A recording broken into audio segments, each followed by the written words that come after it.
Also wir sehen das mehr als kritisch. Schon aus der sicherheitsspezifischen Betrachtung ist es vollkommen inakzeptabel.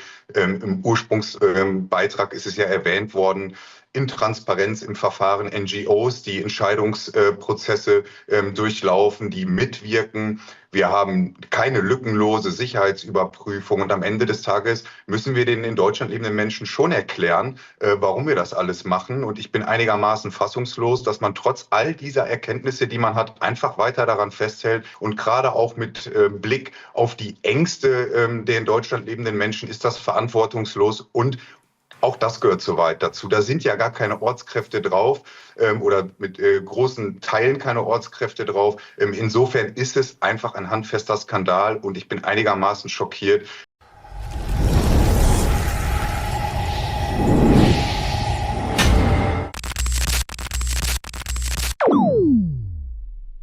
Hey Leute, setzt euch hin, lehnt euch zurück, das wird jetzt wild.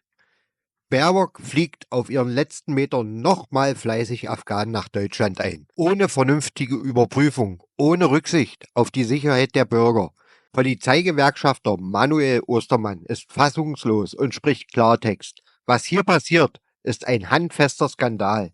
Während Abschiebungen nicht stattfinden, werden potenzielle Bedrohungen ins Land geholt. Auf Kosten der Steuerzahler. Wer profitiert? Wer entscheidet eigentlich über diese Einreisen? Und warum wird alles so verschleiert? Die Antworten gibt's hier, also bleibt dran. Lasst einen Kommentar da, was ihr von dieser Entwicklung haltet. Drückt auf Like und vergesst nicht, den Kanal zu abonnieren, denn hier bekommt ihr das, was die da oben euch verschweigen wollen. Auf geht's! Die Bundesregierung plant, mit einem weiteren Charterflug Afghanen und ihre Angehörigen nach Deutschland zu bringen. Das berichtet die Bild-Zeitung. Zugeschaltet ist jetzt Manuel Ostermann, der Vizechef der Deutschen Bundespolizeigewerkschaft. Schönen guten Tag, hallo. Schönen guten Tag, Herr Oppel, ich grüße Sie. Herr Ostermann, auf den letzten Metern holt die Restampel jetzt nochmal Afghanen nach Deutschland. Wie steht die Polizei zu diesen Neuankömmlingen? Also wir sehen das mehr als kritisch. Schon aus der sicherheitsspezifischen Betrachtung ist es vollkommen inakzeptabel. Im Ursprungsbeitrag ist es ja erwähnt worden, Intransparenz im Verfahren, NGOs, die Entscheidungsprozesse durchlaufen, die mitwirken. Wir haben keine lückenlose Sicherheitsüberprüfung und am Ende des Tages müssen wir den in Deutschland lebenden Menschen schon erklären, warum wir das alles machen. Und ich bin einigermaßen fassungslos, dass man trotz all dieser Erkenntnisse, die man hat, einfach weiter daran festhält, schon aus sicherheitsspezifischer Betrachtung, aber auch gegenüber den Steuerzahlern in Deutschland muss man das finanziell rechtfertigen. Es ist für mich unerklärlich und ein handfester Skandal und deswegen braucht es auch einen Untersuchungsausschuss, der ist zwingend geboten und die Fakten liegen ja auch auf dem Tisch.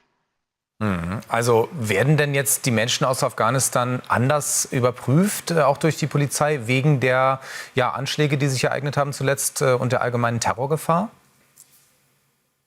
Nein, und genau darum geht es ja. Zunächst einmal entscheiden ja NGOs darüber, ob Personen überhaupt in dieses Aufnahmeprogramm kommen. Dann gibt es auch gesicherte Erkenntnisse, dass auch hier Menschen manipuliert werden, indem sie die Behörden täuschen durch Falschaussagen. Und wir haben dann in der schlussendlichen Sicherheitsüberprüfung ganz viele Mängel in diesem Verfahren. Und das ist ein handfester Skandal. Und gerade mit Blick auf die terroristische Bedrohungslage und gerade auch mit Blick auf die Ängste der in Deutschland lebenden Menschen ist das verantwortungslos und auch das gehört so weit dazu. Da sind ja gar keine Ortskräfte drauf oder mit großen Teilen keine Ortskräfte drauf. Insofern ist es einfach ein handfester Skandal und ich bin einigermaßen schockiert, dass sich die noch amtierende Bundesregierung sowas erlaubt und dann auch einfach unbeeindruckt damit weitermacht.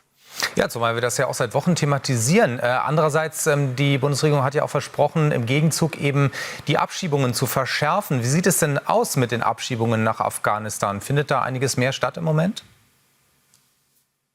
Da findet überhaupt nichts statt. Wir hatten ja einmal vor den Ostwahlen im vergangenen Jahr die Abschiebung nach Afghanistan und seitdem ist man immer wieder versucht, uns zu erklären, was für große Hürden man meistern muss, um überhaupt Abschiebungen in dieses Land zu forcieren.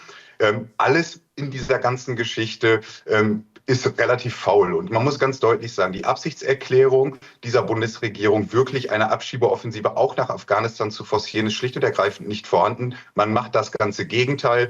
Man holt potenzielle Bedrohungslagen noch weiter in dieses Land rein. Das ist allumfassend verantwortungslos. Und es ist wirklich dringend Zeit, dass wir das Aufnahmeprogramm aussetzen oder beenden und auf der anderen Seite den Menschen nicht mehr versuchen zu erklären, warum wir nicht abschieben können, sondern dass wir abschieben. Und ich verspreche Ihnen auch, das würde funktionieren, wenn man es denn politisch umsetzen will. Und da ist diese Bundesregierung ganz klar in ihrem Statement, sie wollen es nicht. Sagt Manuel Ostermann. Wir müssen noch über ein Thema sprechen, denn in der Ausländerbehörde in München soll es in einigen Fällen Asyl gegen Geld gegeben haben. Die Staatsanwaltschaft ermittelt. Wie sehen Sie jetzt, Stand jetzt, diesen Fall von Korruption, der sich da abzeichnet? Also wie schlimm ist das angesichts der Lage im Land?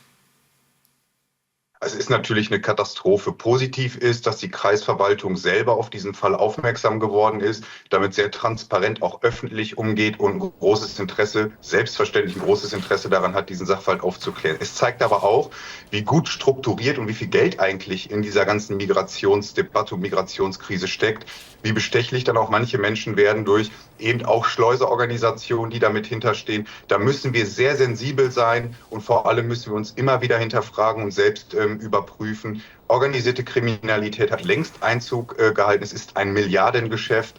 Bis zu 10.000 Euro für ein falsch ausgestelltes Dokument spricht da ja Bände. Insofern müssen wir dann noch weiter investieren, noch weiter Transparenz walten lassen und klare Absichtserklärungen definieren, dass sowas selbstverständlich nicht geht. Und ich bin tatsächlich so traurig wie auch schockiert, aber auch sehr dankbar, dass die Kreisverwaltung damit so transparent umgeht und vor allem so entschlossen ist, dass solche Sachverhalte vollumfänglich inakzeptabel sind.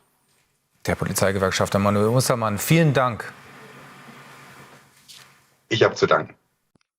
Baerbock zündet auf ihren letzten Metern noch einmal den Turbo. Allerdings nicht für Deutschland, sondern für afghanische Einreisen. Ohne saubere Überprüfung, ohne Rücksicht auf die Bürger, aber mit voller Wucht auf unsere Kosten.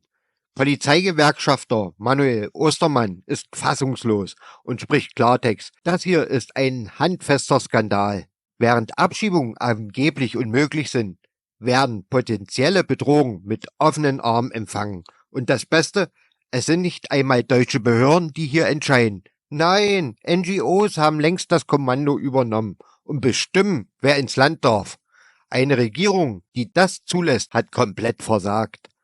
Lasst einen Kommentar da, was ihr von dieser Bananenrepublik haltet. Drückt auf Like und vergesst nicht, den Kanal zu abonnieren. Denn hier bekommt ihr das, was die da oben euch verschweigen wollen. Bis zum nächsten Mal.